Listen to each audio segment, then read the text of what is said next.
Today we're looking at the Great Depression. Hello, welcome to the Daily Bellringer. Please don't forget to subscribe and take a look at the questions down in the description. Also, don't forget to check out dailybellringer.com where you'll find more resources that go with many of the Bellringer videos. The Great Depression was the worst economic downturn in American history. It was not only an American economic depression, but also a depression felt worldwide from 1929 and lasting until the end of the 1930s.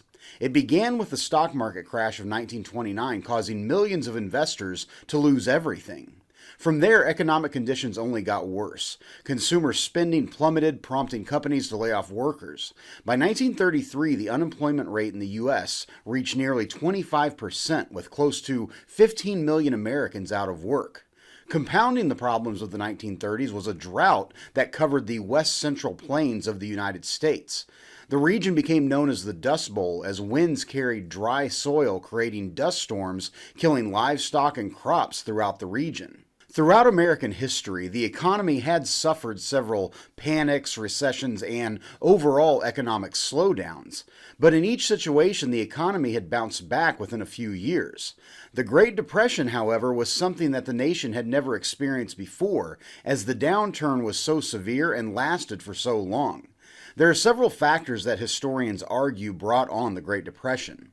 One major factor was the overproduction of goods. Throughout the 1920s, Americans had been spending and buying more as they were caught up in what some refer to as a consumerism culture.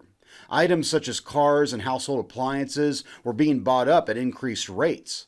By the late 1920s, many Americans had already purchased these items, yet companies continued producing more. Once these companies realized the demand for their products was going down, they began to cut back production.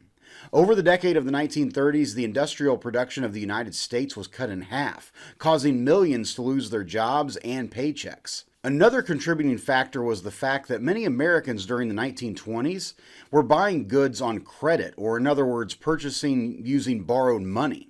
Borrowing money to purchase goods they wanted now became common. Countless Americans even borrowed money to invest in the stock market, which contributed to the severity of its collapse. Americans now found themselves in debt and jobs disappearing. As the Depression set in during the early 1930s, President Herbert Hoover, along with other leaders, insisted that the economic slump would run its course as other downturns had in history. At the same time, however, the unemployment rate between 1930 to 1931 rose from 9% to over 15%. People's homes were being foreclosed on, and they simply could not make payments without work.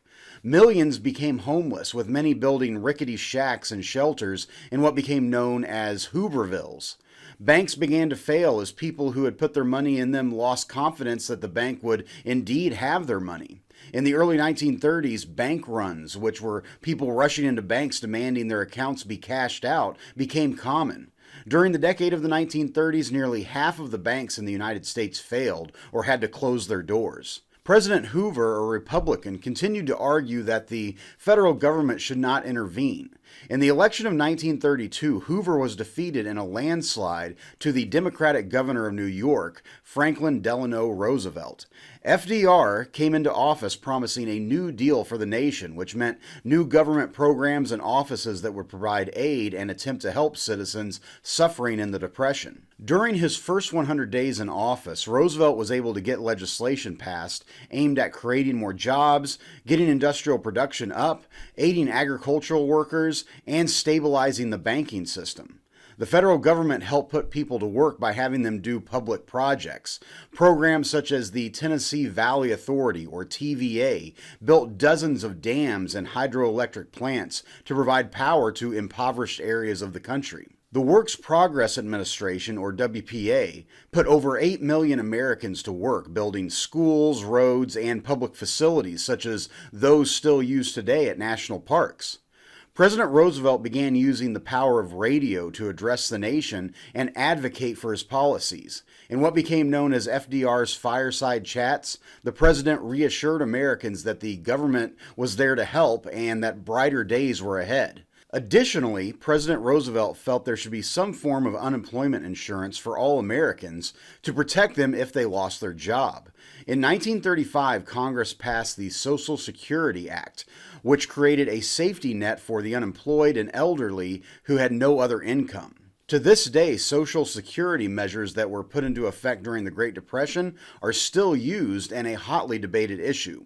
Eventually, the United States did rebound from the economic downturn by the late 1930s to early 40s with the outbreak of World War II.